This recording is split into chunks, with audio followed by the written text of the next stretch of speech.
Welcome, everyone. Welcome to December, right? Last meetup of the year. So very excited. We got 12 of these meetups this year. Very excited to be here. So just a few of the regular announcements before we dive into the talk. So I think I already know the answer to this one, but who's hiring? Yeah. Oh my God, finally. Yes. Yes. All right, please stand up and tell us what you're hiring for. Sure. My name is Cliff. I work for the New York City Teachers Union. We are hiring for anyone with IBM mainframe experience. I know it's kind of an archaic thing, but I put it out there. So it's like a DB2 system. So it's like RPG sign-on. Or if you don't have these skills but know somebody who might be looking, please let me know. I actually might have someone for you. Yeah, you do too. Because I used to work on DB2 a long time ago, and so all right. It may have fallen out of favor, but it's a rock solid system. Yeah, it is. Agencies, banking, a lot of sectors still use it. So I have a company. Talk to anybody. I have a company I might hook you up with because we used to do AS400 even. Yes. So, oh, okay. Yeah. All right. So now, what I also want you to do though, beyond Georgette will hook you up hopefully. I'll hook you up, but also, do you know about the job postings channel? I do not. Okay, so if you go to the nyhackr Slack, so if you go to nyhackr.org, then click on the Slack button, there's a channel there for job postings.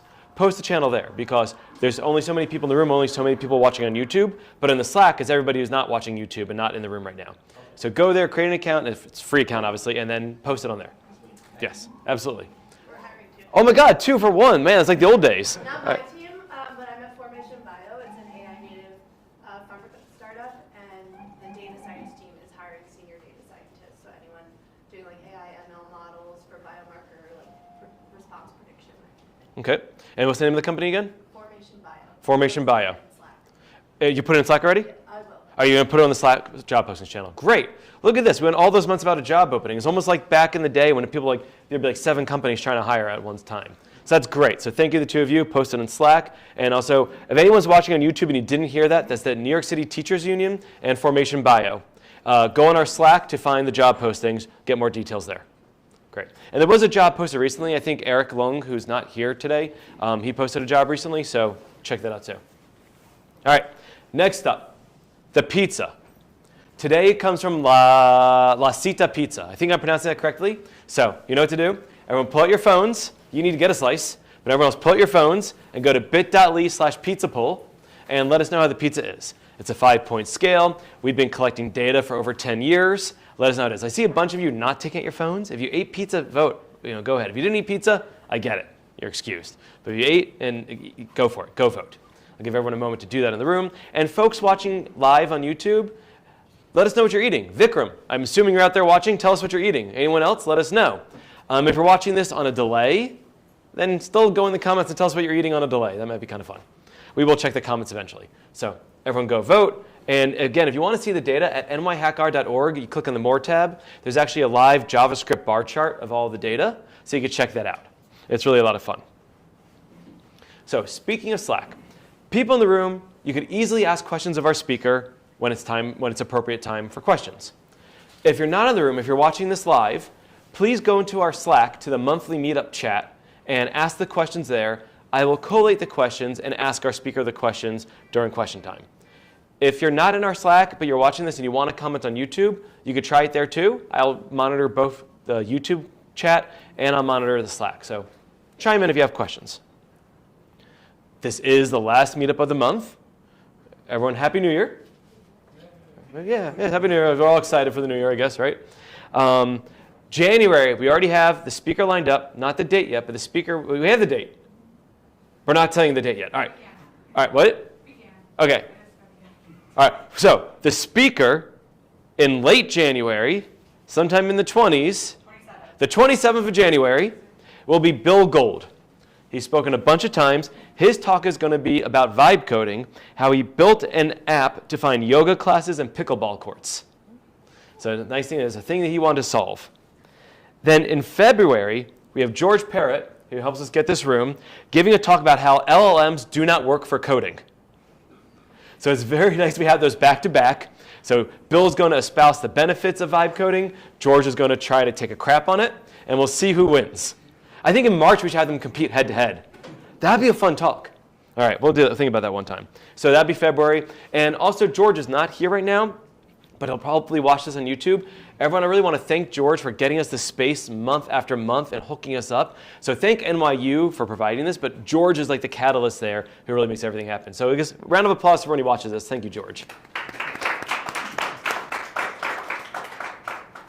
We have a schedule roughly lined up for March and April. We have, we're not 100% guaranteed, so I won't announce it. But if anyone here wants to give a talk in May or June or July, or to be an emergency backup speaker, yes, we have to call on those, let me know if you want to give a talk, all right? If you think you might want to give a talk, let me know, and I'll just announce it for you, all right? That's the way it works. I will call on people randomly, not you yet, you're new, but if you've been here for more than a year, I'll start calling randomly, all right? Hey, George. All right, good. All right, good. See, that's what happens. And Georgette, it's been a long time. Yeah, I haven't been a year and a half. You gave a talk 15 years ago, right? Yeah, you were on the first one, so you need to give a talk. Really, I'm not technically doing stuff that's like that. So, come give a fun talk. Okay. All right? That's the way it works. I do call on people randomly to give talks if you don't volunteer. You'll give one. We'll find it. We'll figure it out. Talk that even bored the director. He's like, you guys really do this, and kind of really. We give another SAS talk. No. All right, so next up, the bar. We're going to go to White Oak Tavern down the street because it's cold, so we're going to go to the closest bar. It's literally like you go out the front door, you turn right, you turn left, and it's there. Who is coming to the bar? Show of hands. Nicole, you getting a count here? We usually don't call ahead for this place, but it's good to know. All right, so yeah, good. Again, if you don't drink, come to the bar anyway. Just come hang out. Have food. Have a soft beverage. Soft beverage? Soft drink. Come just hang out with us. It's a fun place to be, all right? I already mentioned a few times, but if you want to find all of these videos that we've had the Meetup going for about 16 years now, so we have 16 years worth of slideshows and probably about 10 years worth of videos, all at nyhackr.org.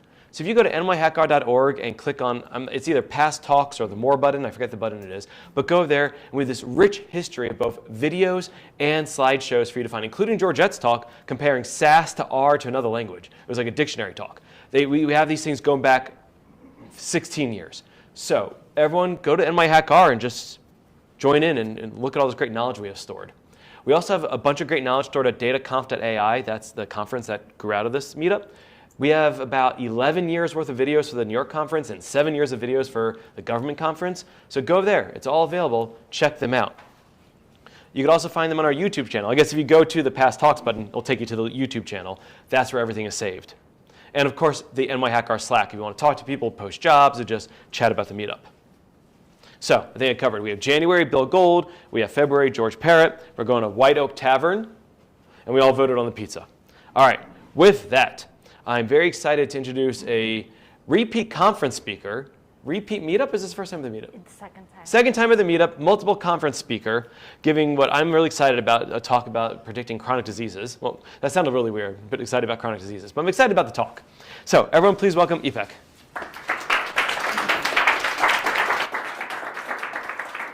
Hello. Well, good evening, everyone. Thank you so much for coming out in this cold December evening, which I assume will only get colder as we go deeper into December and then January. So maybe we should, I don't know, enjoy the not so coldness, relatively speaking. But anyhow, so this evening I'm going to share a snapshot from a 3-year research journey in our research lab at Mount Sinai to answer a question that we often tackle in my team in our lab, which is how can we intentionally use the data that patients collect on their phones and their wearables or sensors to predict disease symptoms and general well-being within female reproductive health and systems. So we'll start with the why, as in what motivates this work, then we'll talk about the how we implement it, and then what now, so where this leads the patients and the rest of us. And as with all stories or snapshots, we should first motivate why we're focusing on female reproductive health in the first place. So let me start with one of our research participants that we will call Jane. Jane has lived for about 8 years with chronic debilitating pain condition called endometriosis. Her pain is not just bad menstrual pain. It's pelvic pain that radiates into her legs, her back, further up, towards her diaphragm. She gets regular, very unpleasant gastrointestinal or GI symptoms that derail an ordinary day for her. She has had to call in sick to work, and when she was younger during school, so it has led to significant loss of productivity for her, where she had to miss important work-related events, and likewise, it impairs and impacts her social life. So all aspects of her life are impacted. For most of these 8 years, Jane went from specialist to specialist without answers, trying to first find a diagnosis to understand what was happening to her. It finally took an invasive diagnostic surgery called laparoscopy to get a diagnosis, after which she found out she had endometriosis. And even then, the primary treatments offered to her, which are usually hormone-based treatments or surgical procedures, they only brought temporary relief to her condition or to her symptoms. And a lot of the treatments, specifically medications, had very unpleasant side effects that she had to stop using them. So Jane did what many women in her position do. She took things into her own hands. So she started tracking everything, all aspects of her life, her daily pain, her fatigue, her symptoms, her sleep, exercise, what she ate. She tried to spot patterns, trying to identify what seemed to trigger her flare-ups, these unpredictable increases, worsening of her symptoms, what seemed to help, what are the self-management strategies that seem to attenuate the worst of this. If you talk to Jane today, she will tell you this. The single most important thing for her quality of life, is not to completely eliminate the pain or her condition, because that's not realistic, but rather it's being able to see a flare oncoming. Because if she can anticipate that it is about to occur in at least a few days in advance, then she can do something about it. She can rearrange her schedule, her work, adjust her routine, and to help it hopefully reduce the overall magnitude of the flare on her life. Now, Jane's story is not unusual. It is in many ways the template for a life with chronic female pelvic pain disorders. And to see just how big this problem is, let's zoom out from Jane for a moment. Because she stands in for a much larger population of women who are living with chronic pelvic pain disorders, or CPPDs. What are they? So these are a cluster of conditions like endometriosis, adenomyosis, fibroids, and so forth. We will not get into the etiology of these conditions, but what you should know for the purpose of tonight is that they're among the most impactful conditions worldwide, both individually and societally, because not only do they impact the individual in the ways that I just described with Jane, but they are also associated with excess healthcare expenditures. And they have a prevalence of about 1 in 5 women worldwide. So these are not rare conditions, they're quite prevalent. And yet we don't fully understand them, and we don't have an adequate treatment, established treatment, or a cure. Therefore, patients are often left having to self-manage their symptoms, and the lack of understanding is in part because the primary data sources for researching them are quite lacking in information, namely the electronic health records, or EHRs, which are the data collected at the point of care or at the doctor's office. So the EHRs at a data source tend to miss most of what's happening to patients in between appointments. Because let's be honest, how often do you go see your doctor? Maybe once a year, right? So let me share an example.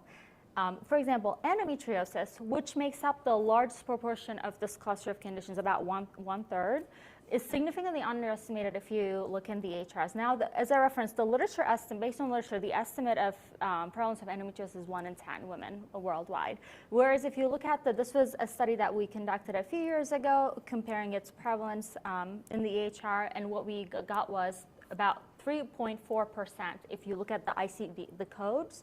And then if you include the messy part, the clinician notes, so the unstructured data, it increases to a little bit higher to 6% or so. But still, it's significantly underdocumented. Moreover, the main pain problems that are most associated with endometriosis are all significantly less frequently documented. Now, to add another challenge to this mix, endometriosis tends to have quite a bit of heterogeneity, not between individuals, but also over time with an individual in terms of how it manifests itself, including the flare-ups that I just mentioned. So this also makes it trickier to diagnose it. And it requires a laparoscopic surgery, so you can't just do a blood test or a scan to get it. So it's not that easy, even getting access to some sort of a diagnostic procedure. So it's very common for these patients to get misdiagnosed for several years, up to 10 years, to get a true diagnosis, just like Jane. Now, these data sources capture fundamentally different information. The EHRs are constrained by clinician documentation burden. Right? Originally, the EHRs were not meant to be for research. They had claims, like they had a different administrative purpose. So it's not their fault. A doctor can't explore every symptom a patient experiences in the very short amount of time that they have with their patient.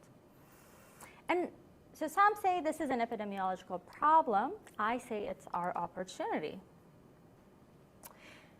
Now, bring in the promise of digital and mobile health technologies. I think their promise lies in closing these gaps by providing continuous real-world insights directly from patients. They can augment these traditional data sources, i.e. EHRs. While EHRs capture what doctors have time to write down, digital tech can capture what the patient experiences in real time in between their appointments, which is really when many chronic conditions unfold. So we can bridge this gap by using patient-generated health data from wearables, apps, sensors, everything that goes under that umbrella of digital health technologies to capture the clinical signals that these traditional systems might be missing. However, working with mobile health data requires rethinking our statistical approaches and being more intentional about interpretability, deployability, and scalability, and also giving back to the patient once we analyze their data. Now, if you work with health data, you know that it's messy, right? It has temporal complexity, and it's deeply personal, and that's exactly what makes it interesting from a data science perspective. Now, many of the mobile health data features and challenges we face are universals, such as the complexity, the multimodal fusion, the missingness patterns, the individual heterogeneity. You see these elsewhere, right? Like the stock prices of seasonality, manufacturing has censored, social science has respondent variation. So the work we're doing is not really even healthcare specific. It's a template for anyone who's dealing with these type of messy real-world longitudinal data. The statistical methods that we develop and refine are therefore applicable across many different domains and vice versa. So these unique qualities or challenges are actually features, not bugs. We just have to be methodologically rigorous, and this is exactly where R shines, and as well, it should come with proper statistical thinking so that we know what we're doing.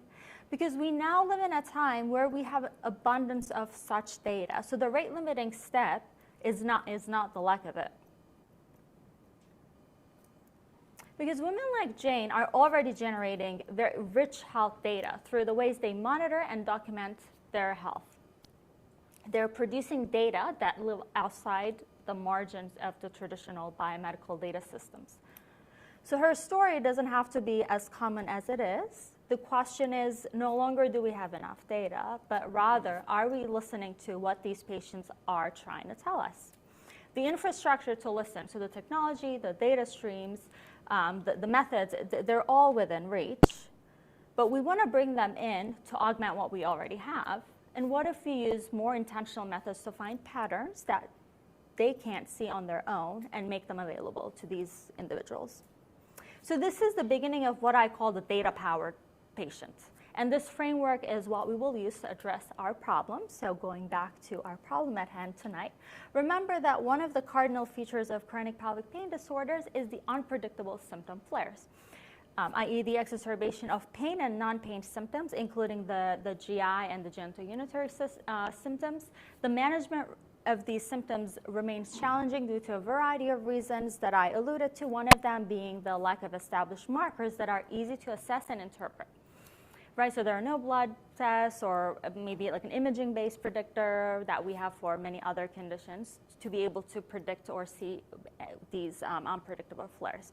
So we need a real-time marker to detect the signal reliably and early.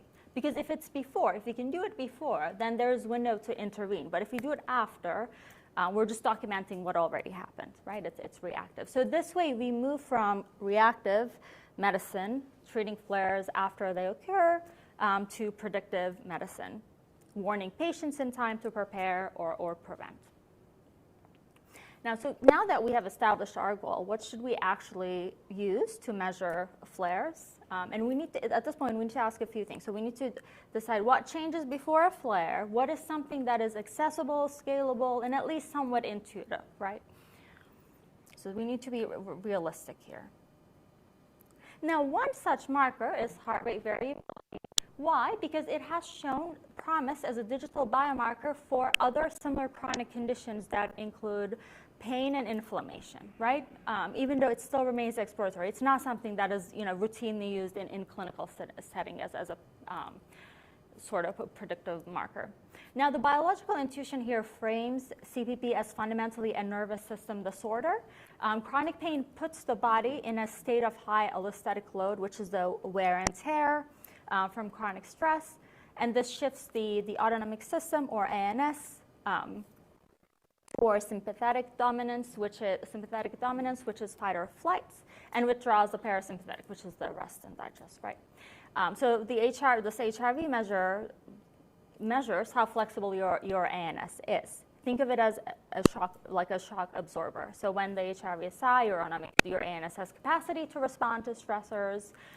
When it's low, you can speed it up during activity when there's a need, and then it can slow down during rest. So it's flexible in a healthy state, not rigid. But when it's low, your nervous system has lost that flexibility. It's stuck in a more rigid state, so that's the undesirable. So we're hypothesizing here in this context that as a flare approaches, this regulation gets worse. So the loss of capacity shows up in HRV patterns, and this happens before symptoms peak. Now, related to this are three methodological pillars, or I guess mechanistic pillars that we should keep in mind. Now, we're not measuring the uterus here. We're rather measuring the central nervous system's capacity to regulate pain. So when HRV drops, it signals that the brake pedal, the parasympathetic, the rest and digest part, is failing and leaving the patient more vulnerable to flare. So one notion of this is central sensitization. So we're saying that we're using HRV to measure the nervous system dysfunction underlying the pain, right? It tells us that the chronic pain is not just localized, but rather it's the whole nervous system that's becoming hypersensitive, right? So and in that way, to that end, HRV is the most direct and non-invasive measure that we have of that central sensitization. The second one is we're not looking for a clinical benchmark, like that you have it, for example, blood pressure or some other markers where there are established cutoff points that you can use to make decisions, right? Like hypertensive, et cetera. So we don't have that, which is why ideally you want to use a within subjects design where you have data over time so that you're not trying to compare people to each other, but rather you have the one person whose data, whose values that you're comparing over time.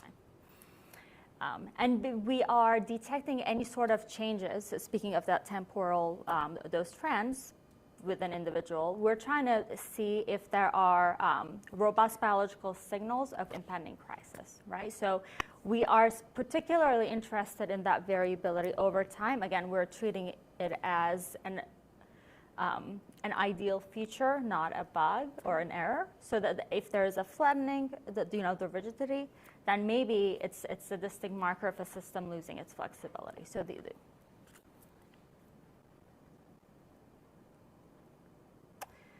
so now let's talk about putting these all together, how we implement these. And we'll use data from one of our larger studies in our lab.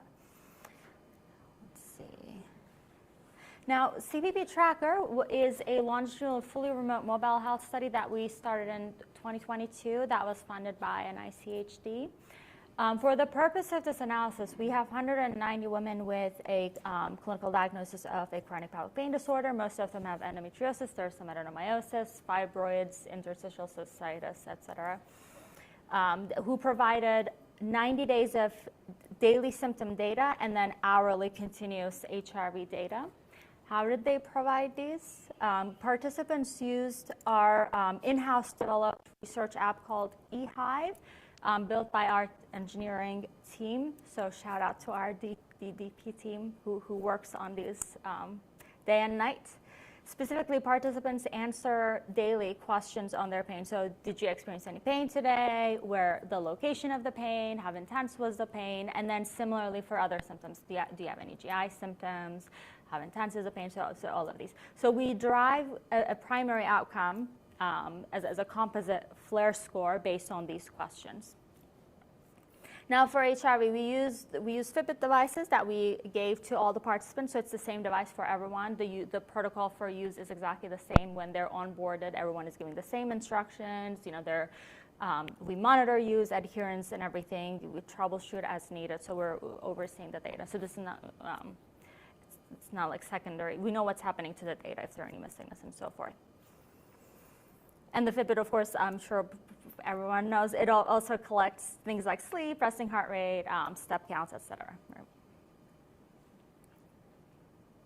And then for analysis, again, we're interested in the longitudinal pattern. So it's very typical in studies that use HRV to do, it's like cross-sectional, let's say like 5 minutes or 30 minutes of assessment, and then use that as sort of a marker for all the other, or try to correlate with all the other variables in a study.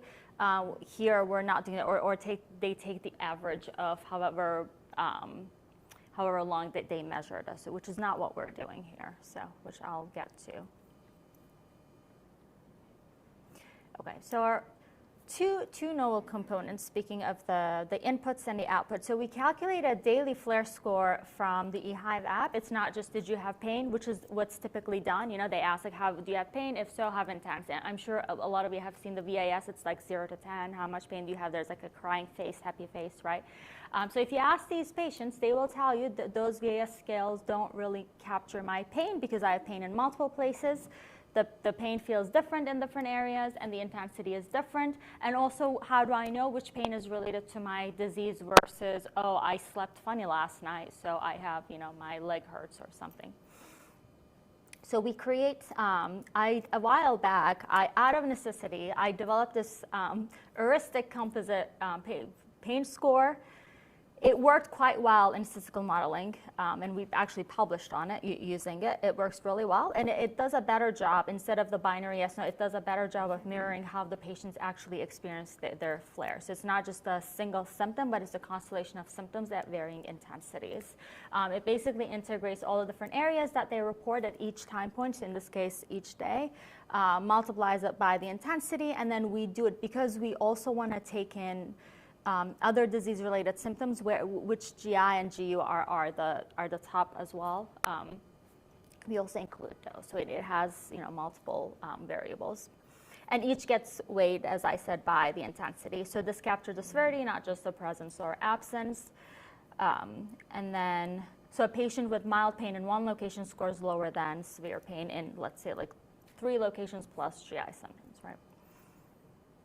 And then once we created the daily score, using that, we created a flare week so that we can analyze the data at the week level. Because ideally, you want to be able to predict, and first of all, a flare can last a few days. It's not just, you know, like half a day or comes and goes, like it could take a few days. So, and ideally, you want to be able to predict these episodes at least a few days before. So we we looked at it at the week level. And also, you want to have a good amount of HRV data to get a you know, reliable estimate of your outcome. Okay. Now, as I mentioned, even though the outcome is an heuristic outcome, we did do a set of preliminary validation of the score, so it does correlate strongly with validated health measures across multiple domains.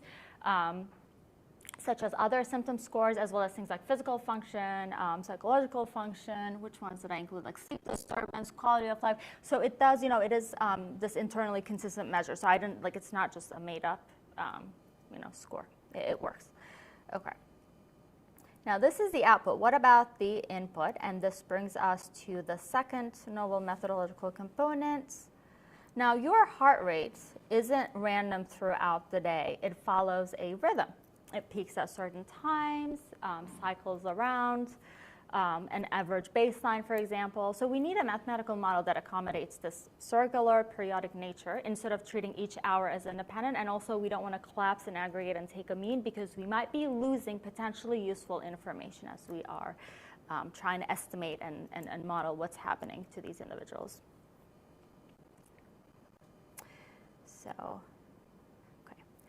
So this is where the cosinor mix library comes into play, which was developed by our colleagues at Mount Sinai, Dr. Suarez-Farinas and her colleagues.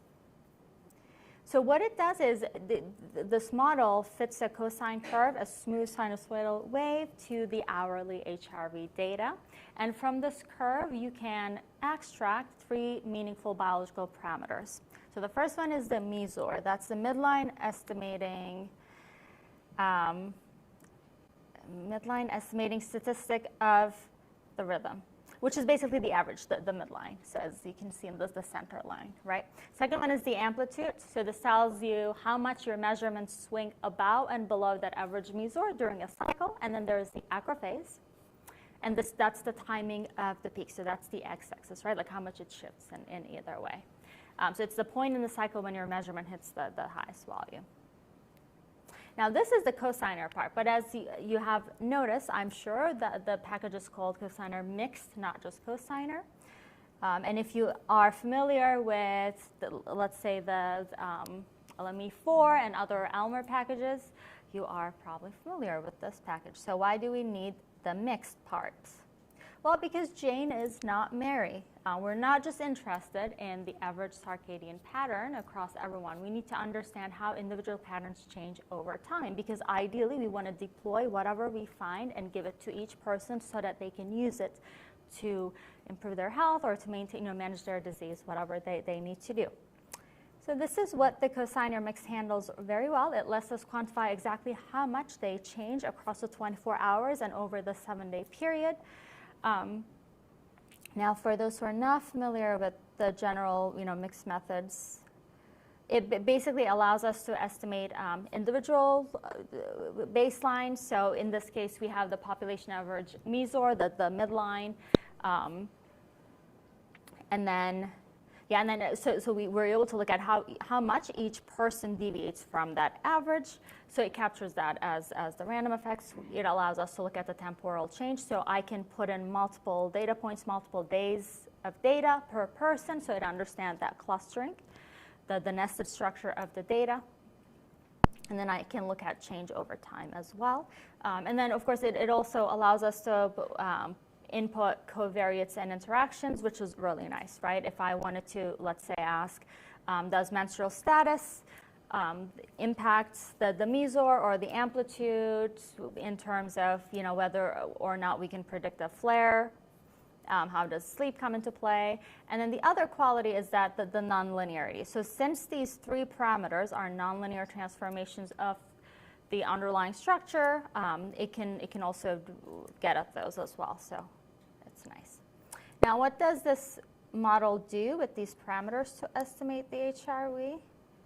It asks, are the parameters of HRV circadian rhythm significantly differ in the week preceding a flare compared to a non-flare week? So we're using 3 standard HRV metrics. And if you have any familiar with HRV, these terms should be common. So there's the RMSSD, which is the root mean square of successive differences. It measures the parasympathetic capacity. There's a typo, I apologize. So higher the better.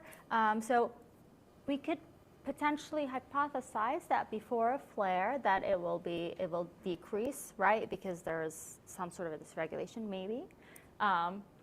There is the low frequency HRV, which has been noted as a representation of the sympathetic, so the stress-related part of the nervous system, and then there is the H of the high frequency component.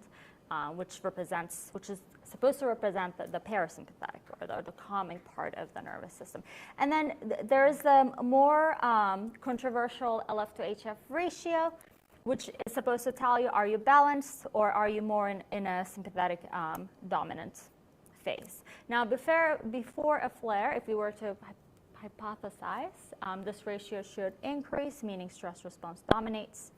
The nervous system is biased towards sympathetic activation. So, we could be making these predictions if we wanted to, test any hypotheses, but we'll see.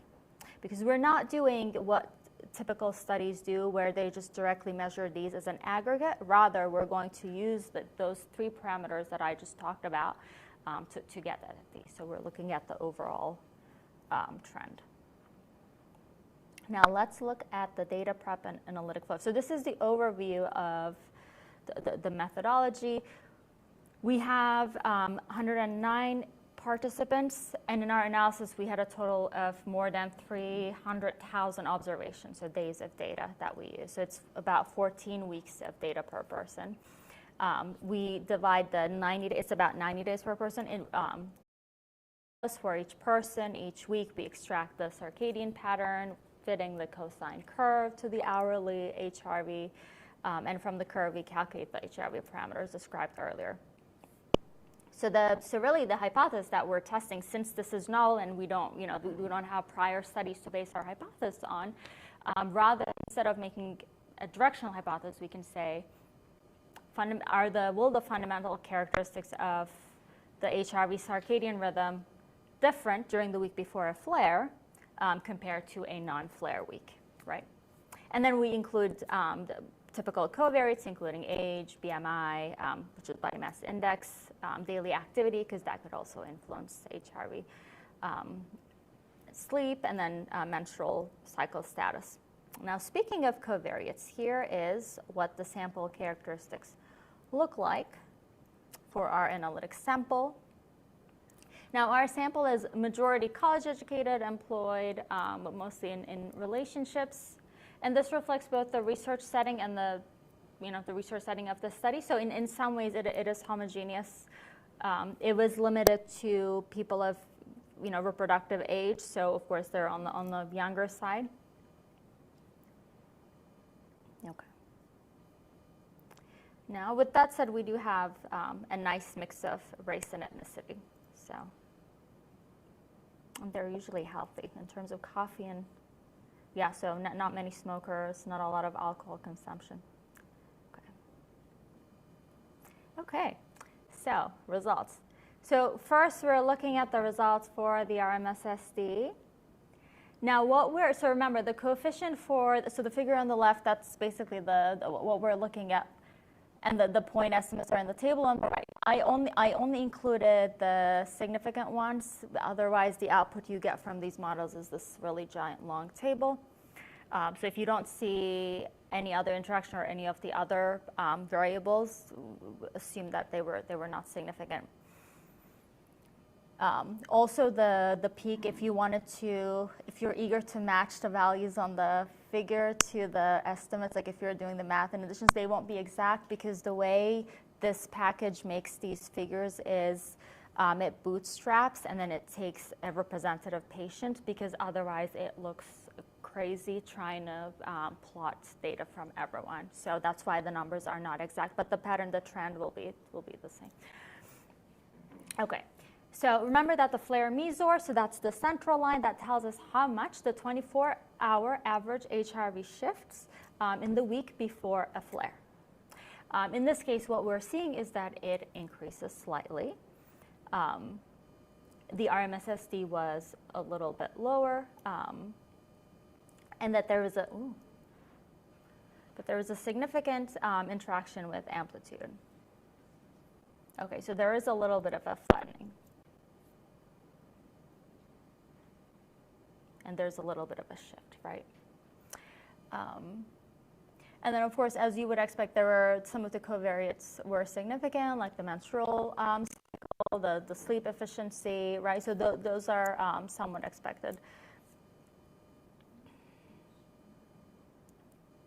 Now, if you look at the LF to HF ratio results, recall that the higher ratio is typically indicative of sympathetic dominance, so the stress activation, while the lower is rest and recovery. Now, we did not observe the same characteristic, the flattening of the rhythm. So when we looked at it, we see somewhat different results. First of all, the MESOR was not significantly different, so it doesn't seem to change. So the baseline doesn't change. The amplitude didn't flatten that much. The only signal that was slightly that was different was the slight shift in timing. So it looks like it seems like the RMSSD might be a more reliable predictor, regardless of which direction it's changing compared to the LF to HF ratio. So the body isn't just stressed, which would spike the LF to HF ratio. It's more actively engaged in a specific vaguely mediated immune defense, right? So in addition to the relatively higher sensitivity of RMSSD, there is something more seemingly, at least at first glance, paradoxical. So see that the RMSSD is actually higher for a flare, like before a flare, compared to non-flare. But we said that RMSSD, like higher is better, right? Because higher is supposed to be rest and digest, whereas if it's lower, you're more stressed out. So what is happening?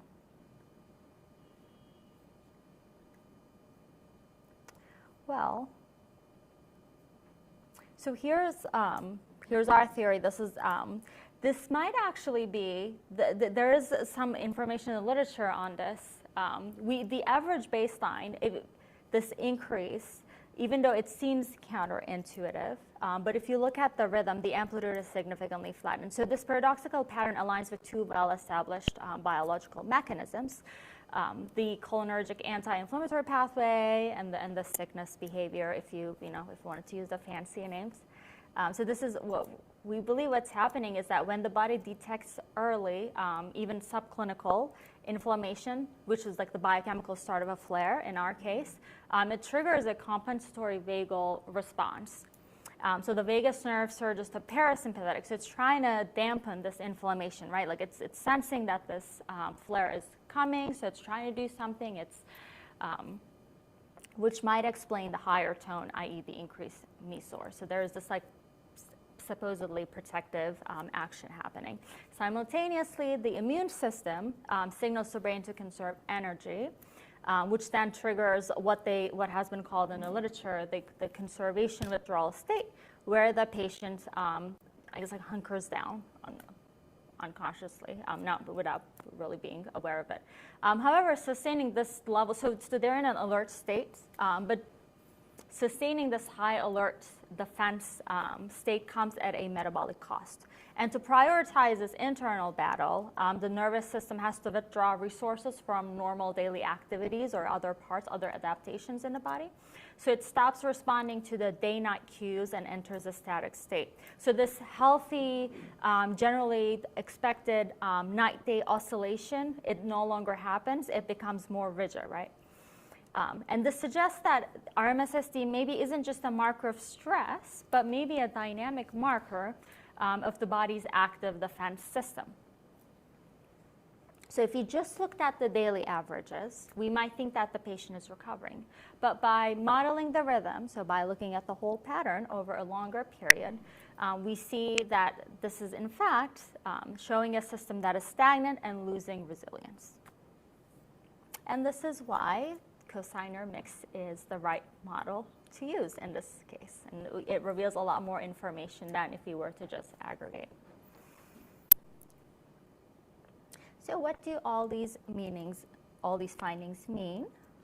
Well, let's go back to Jane, with whom we started this conversation. Now, if our research moves forward, let's say we scale this, we redo this proof of concept work with larger samples, and we see the same results reliably over time consistently, that changes not just her symptom management, but her sense of agency. So she goes from things happen to me and I hope for an answer, I wait others to help me, to I can prepare.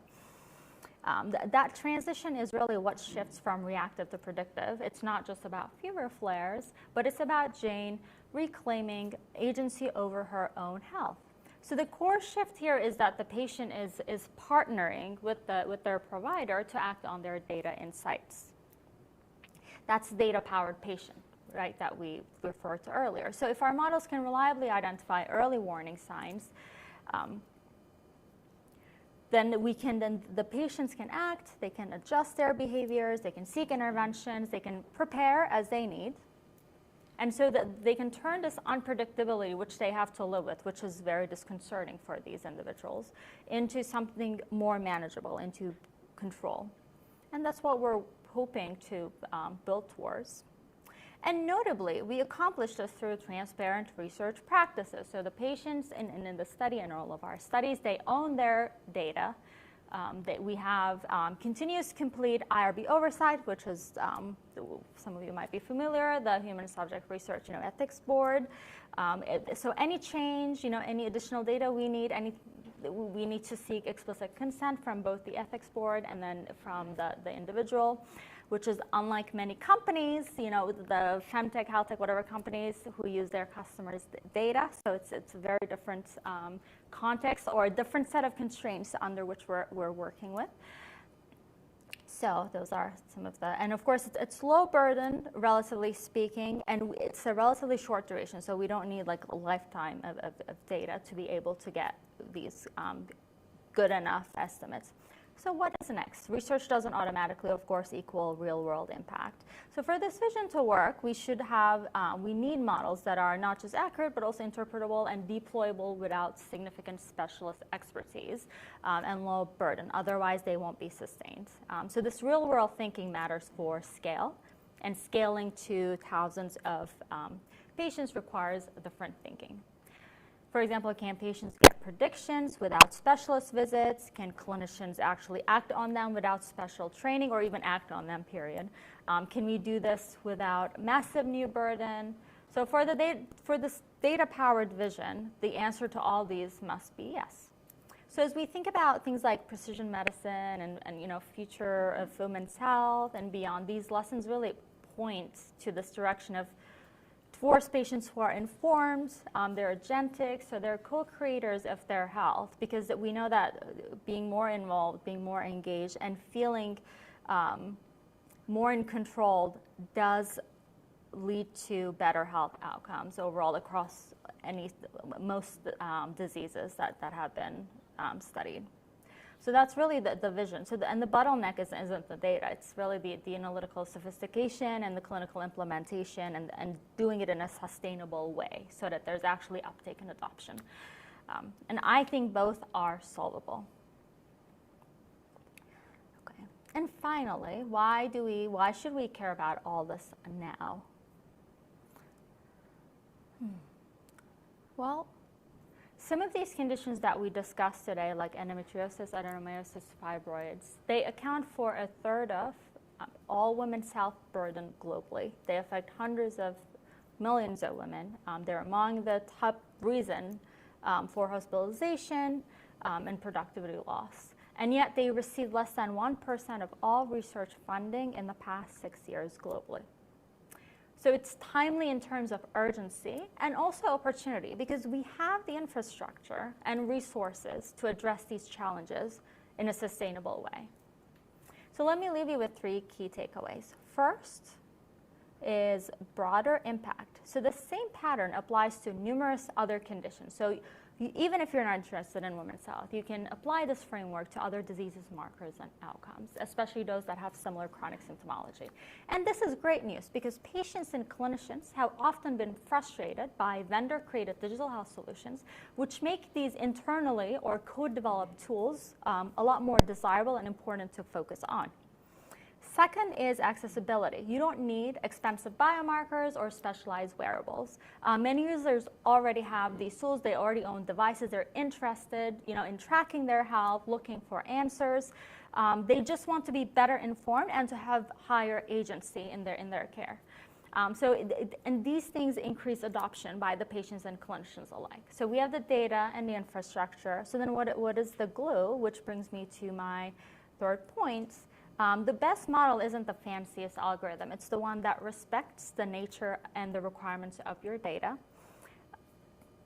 and that thoughtfully integrates domain knowledge. So whether you're in healthcare or finance or manufacturing, these lessons apply. And why should we be excited about this? From a global perspective, when you think about it, these devices have been one of the biggest deflationary factors globally in the past, I don't know, 2 decades or so. We can do so much from this, right? Like so many things that we weren't able to, that we needed so many devices for, I don't know, 20 years ago. So why not use these for good? You know, it's in our power. We can do it. It's in our hands, under our control. We can take these digital data, use it for good, power with the right methods, which we have the capacity to do, to maximize it for the benefit of the common greater good. So there we go. And with that, I'd like to acknowledge my collaborators, and I'd like to especially thank Rebecca Cohen, who's a medical MD candidate, a medical student who has been working and leading this work in my lab. And she actually has one of her residency interviews today, so, which I hope went well, and as well my other collaborators on this work. And thank you.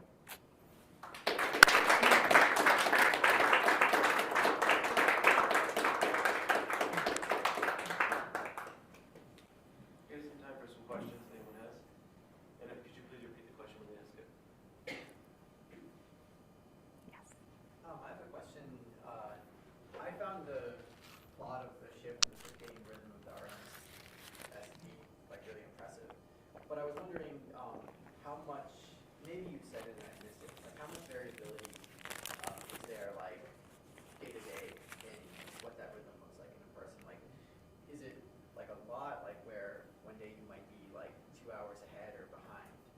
Or like when you're turning it into a predictive model, like how difficult is that? Yeah, so the question is how much variability in HRV from day to day, Yeah, like if we were to look at. like the shape of that mess or. Yeah, so for that, I'm looking at the random effects, and I actually have a note. I didn't make a note of it. Let's see. So I would be looking at the bottom part, so the random effects. So let me check my. So so the note is there. So there was actually not a lot of variance. Wait, so day to day. So we're asking for within person versus, yeah. So the within is, let's see, is this the RMSSD? Yes.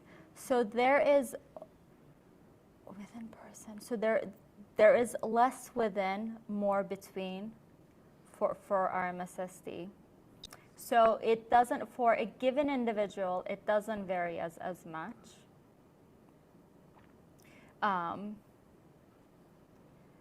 But it does vary, so you are able to look at, so with these models, one nice thing is you can look at the variance for all of these 3 parameters separately. You can put in random slopes.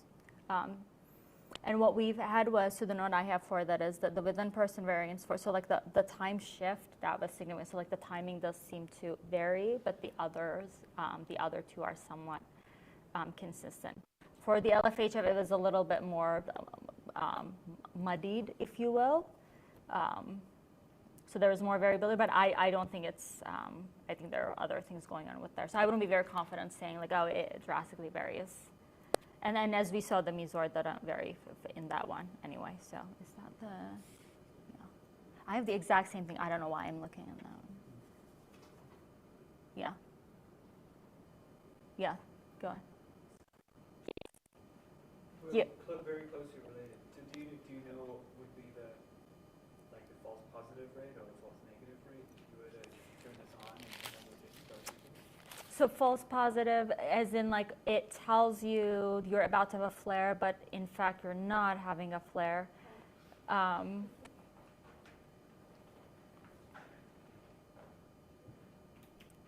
I'm not sure. So that would be one of the next steps. Well, but let me just out of curiosity, how would you test it? Let's say you had the resources to do it.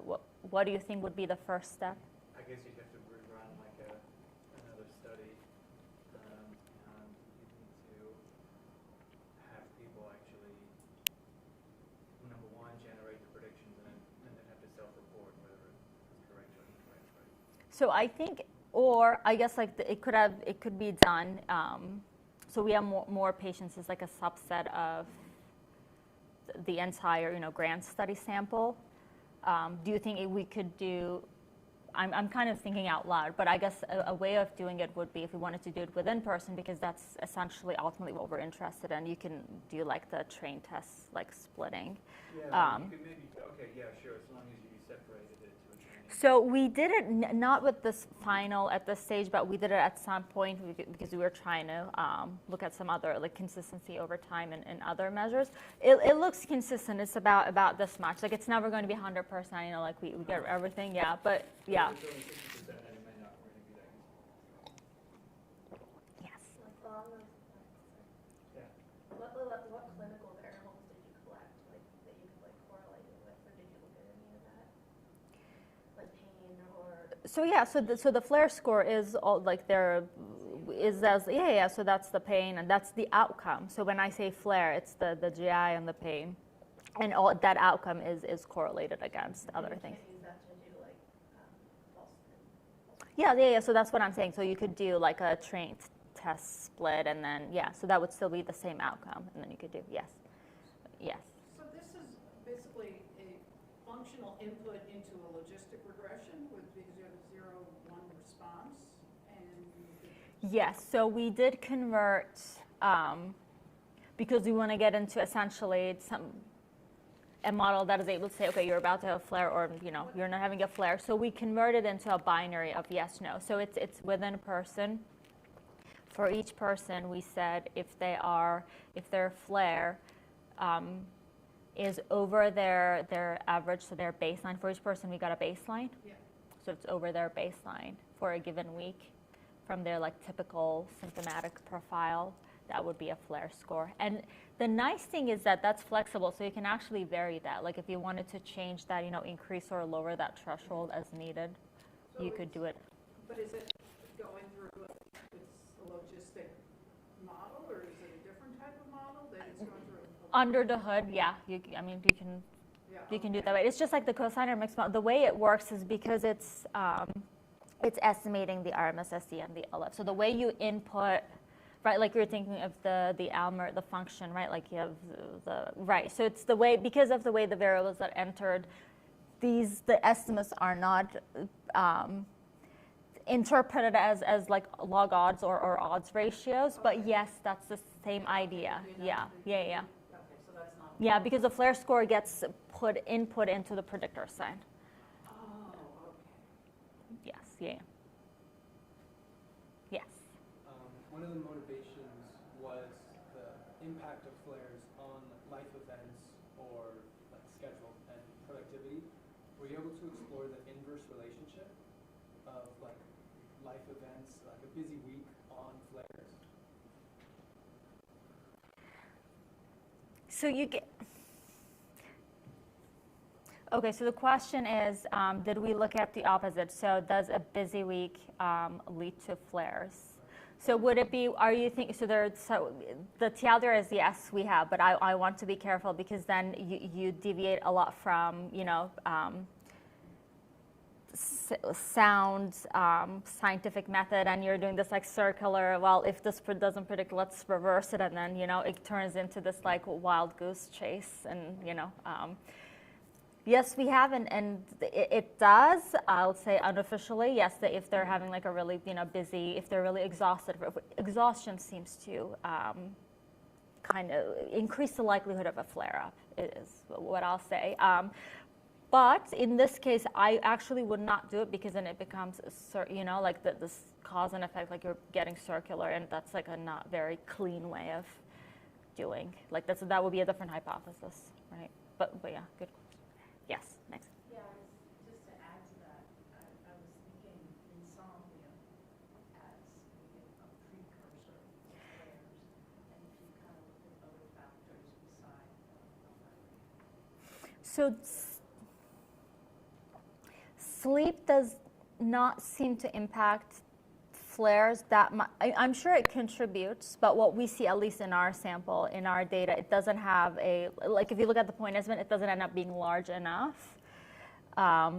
Activity is interesting, though. I'll say like physical activity, because I think there's a sweet spot. Like if we at times during periods where they have been really very active, that actually seems to have an adverse, like a worsening, like an exacerbating effect.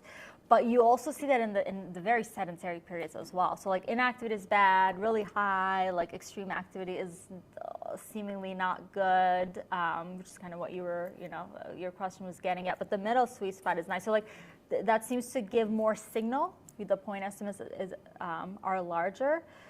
With sleep, I think it seems that the efficiency more so than duration. So it's still active work in progress. But yeah, you would think. Online, the Rex Parsons, who wrote the GLMM cosinor package, chimed in. He says, oh, hi. Yeah, right? So the camera's over there. Wait, take the camera. He thought the RRR and SSS were the linear version of the formula, sine and cosine of time and radians, not the amplitude phase. He had to do some transforms and use a delta method to get the amplitude and phase. Then he said, I copied this approach, and to be honest, I have no idea what the name of the convention means when he created it based on the cosinor package. Do you want to read it? Yes, but we did not. I copied this with tweet. I have no idea what the naming convention was. So we actually did try, use the GLM cosinor as well. It's really nice. Hi, I'm so excited to talk with you, and I'll relate to Rebecca. So we used a cosinor mix. So the SSS is the shift, that's the timing, that's the phase. The RR is the amplitude. That's what the notation is. That's how the model outputs the point estimate. So we just followed. And it comes from the radian and the formula. It briefly explains in their paper, but that's where it's coming from. So I guess he's asking about the naming convention, basically, what the RR and SS are. So. Because he said he actually made the GLMM lasso so the GLMM cosinor based on the regular cosinor package. Yes. So, yes. Okay. Anyone else in the room? Yes. Is there any impact on if these women did or did not have children? I have no idea. We didn't ask. Why? So the question was, would having children impact the outcome? Okay, I don't know enough about the CPPs or endometriosis or anything like that, but I do know that from a reproductive standpoint, women can have children older if they've already had a child at a younger age. So the female reproductive system has an idea if they have had a child or not. So if there's evidence that the reproductive system can be influenced by if you've had children, I wonder if symptoms of endometriosis can be impacted as well. That may be crazy off the fly. No, I think it's called parity. Oh, are you getting at there is some? So there's some argument that if you have children, you're less likely to have. I mean, there's some historical, to it. But I would say that's beyond the scope of this because we have people who are already diagnosed. But for example, in a lot of these conditions, especially endometriosis, is also associated with infertility, for example. So that's another thing too. Yes, Sarah. Does your study capture the impact of mental health issues like anxiety or depression? Anxiety specifically is an individual in kind of that fight mode. Yes. So chronic stress would have a huge impact on the heart rate. Yes. So the question is, does the study include mental health, anxiety and depressive symptoms? Yes, we do. Actually, that was my previous R talk at the conference. Yes, we looked at, in that one, mental health was anxiety. I think depressive symptoms was the outcome that we used. But yeah, so they are affiliated. So one of the nice things, so the reason we use here, a passive metric like HRV is because it's even lower burden. Because when you have mental health, first of all, you need to do it right. If they're doing it daily, they need to actually do it every day, right? So here you have less chances of missingness, you are able to get more data hourly. So the goal here is what is like the minimal burden, like low effort thing that we can use. Because otherwise, of course, like we can do everything under the sun. I mean, the grant itself had, I think, like 50 of it. Like we collected everything. Like we had so much data that we could potentially use, and you can just throw everything but the kitchen sink. You can throw everything in the model.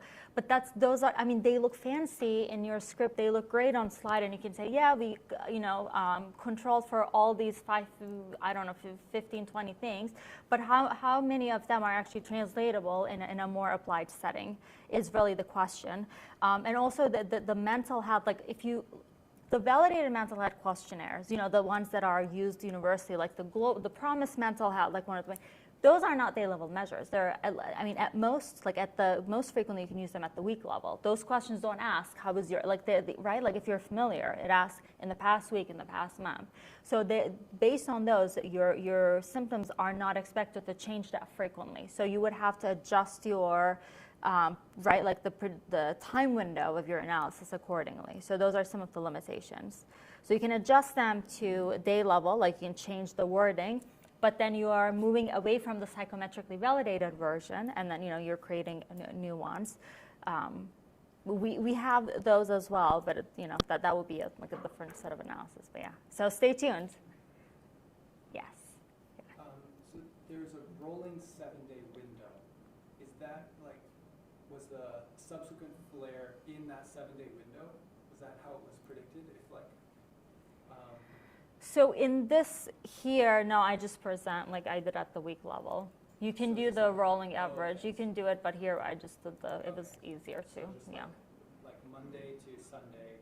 For example, yeah. And then the next Monday to Sunday. Yeah. If there was a flare within that time frame. Yeah, so that we don't have the overlap, because then you have to like control for other things. Then I have to present. Yeah, that's like a whole semester-long lecture. But yeah, that's also doable. Yeah. So it would start from the day they get enrolled. They do their baseline questionnaire. They put on the Fitbit, and then each 7-day. Also, as I showed, most of these people are employed. We have no night shift workers. So most of them have like a typical weekend schedule. It works well for their, the rhythm. You do want to capture their like natural, the cycle of their like normal, lifestyles as well. So it works. And yeah, I think that's. Yes. How fast does the model fit with time frame? Thank you. That's a great. So the model itself, the mixed model, like the estimation model, is not that long.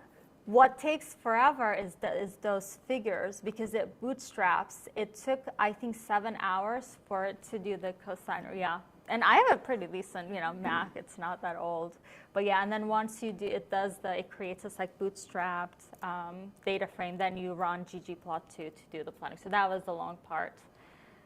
Yeah, but otherwise, it's, I would say, like same as the not the other GLM, but the TLMB, yeah, so it's pretty efficient. Yeah. All right, okay, the last one before we call it a night, call it here. All right, thank you very much. Thank